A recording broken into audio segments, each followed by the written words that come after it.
Olá, meu nome é Márcia Mantelli, eu sou professora do Departamento de Engenharia Mecânica da Universidade Federal de Santa Catarina, sou coordenadora do Laboratório de Tubos de Calor desde sua criação por volta de 1998. Atualmente sou também coordenadora do Laboratório LabTem, do qual o LabTucal faz parte e que está vinculado ao Departamento de Engenharia Mecânica. Sou a única professora mulher do departamento no momento e tenho o privilégio de ter sido a primeira mulher a se formar em engenharia mecânica na Unicamp, em 1982. Meu primeiro emprego foi no Instituto Nacional de Pesquisas Espaciais, onde eu trabalhava na área de controle térmico de satélites.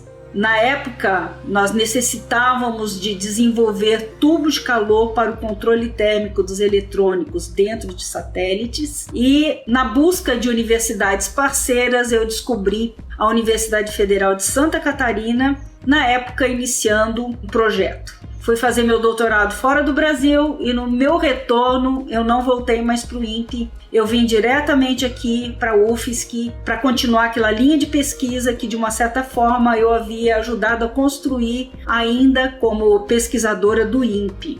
Afinal de contas, então, o que são tubos de calor? Tubos de calor, na realidade, são dispositivos que podem ser considerados supercondutores térmicos.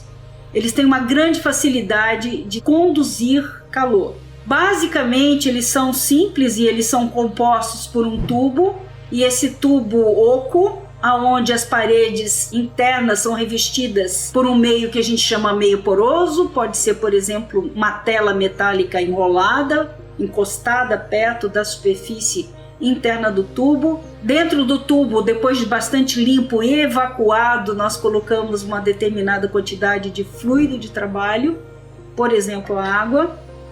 E um tubo de calor normalmente tem 3 seções principais: o evaporador, uma seção que a gente chama de seção adiabática, e o condensador. No evaporador, esse líquido que está próximo à parede, porque ele está contido nesse meio poroso, está encharcado por ele se evapora. E o vapor formado perto dessa região fica com uma determinada pressão. E essa pressão empurra esse vapor para outra ponta do meu tubo, que é o condensador, que é quando a gente tira esse calor de lá do tubo. Então, o vapor que está no seu estado saturado, quando a gente retira calor, ele se condensa, virando, por exemplo, se meu fluido de trabalho for água, ele vai virar água no formato líquido, e essa água que é formada no condensador, ela é transmitida, ela é transferida pelo meio poroso que eu tenho do condensador até o evaporador, pelo efeito capilar, que é o efeito semelhante ao que a gente teria de uma árvore que, através da sua raiz,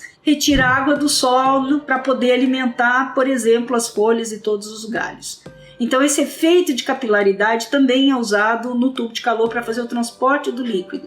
No evaporador, a gente tem mudança de fase de líquido para vapor, que absorve uma quantidade muito grande de energia. E no condensador, a gente tem a mudança de fase de vapor para líquido, que libera uma quantidade muito grande de energia. De maneira que eu consigo transferir praticamente sem nenhuma diferença de temperatura entre o evaporador e o condensador grandes quantidades de energia. Isso é muito útil para uma série de aplicações, como por exemplo nos satélites. A gente pode imaginar o satélite como um armário fechado contendo prateleiras, e nessas prateleiras uma série de equipamentos eletrônicos. Esses equipamentos eletrônicos, eles vão depender da missão do satélite. Por exemplo, se for um satélite de sensoriamento remoto, eu posso ter câmaras fotográficas ali dentro e elas precisam ser resfriadas. Nós sabemos muito bem que nos dias principalmente de calor, quantas vezes a gente está trabalhando com o nosso laptop, nosso computador portátil no colo, e a gente tem aquela sensação de calor ali dentro. Se ele estiver muito quente, inclusive a taxa de processamento do laptop cai, até podendo ser desligado automaticamente, que é uma defesa do sistema para garantir que a temperatura dos eletrônicos não tenha superado determinado nível.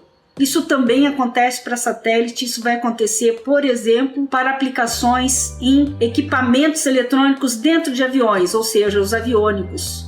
Então, há a necessidade hoje muito grande de se manter a temperatura dos componentes eletrônicos dentro de níveis razoáveis, principalmente se a gente considerar a miniaturização desses eletrônicos, como por exemplo os smartphones ou celulares inteligentes, que na realidade eles estão cada vez acumulando mais funções. Hoje já se tem também, nessas gerações mais novas de smartphones, tubo de calor internamente. Mas o tubo de calor também não é só para eletrônico. Eu posso usar o tubo de calor na indústria em geral. Uma aplicação interessante para tubo de calor na indústria seria, por exemplo, que é uma pesquisa que a gente começou alguns anos atrás, desenvolveu aqui no nosso laboratório, o uso de tubos de calor internamente a fornos de cocção de pães, ou seja, fornos de padaria. Qual o problema do forno de padaria? É que as tecnologias mais comuns, elas dão uma distribuição de temperatura muito ruim dentro do forno, de maneira que eu vou ter pãozinho que vai sair queimado e pãozinho que vai sair cru numa mesma fornada. Se a gente colocar o tubo de calor lá dentro, eu vou ter uma economia de até 50% de energia e a gente vai ter uma melhor qualidade do pão. Essa mesma tecnologia, por exemplo, ela pode ser usada para secagem de frutas, para secagem de erva mate, tão comum, tão usada aqui no sul,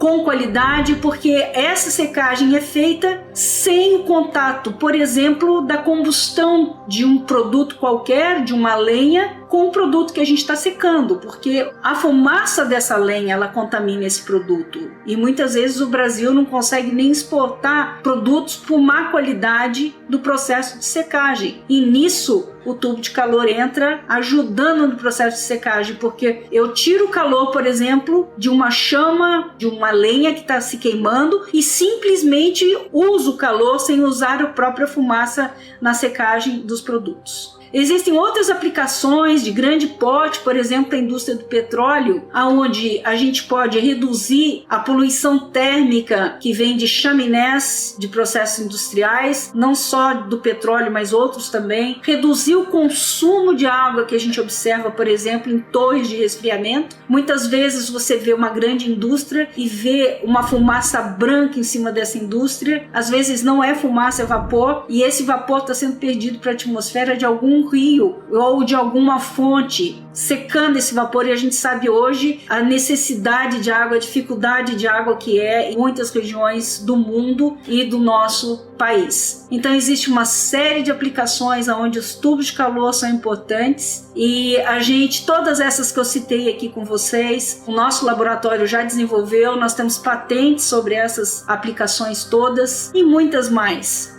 Isso com tecnologia brasileira, desenvolvida aqui na UFSC, perto da gente aqui. Gostou do vídeo? Se você gostou, compartilhe. Muito obrigada.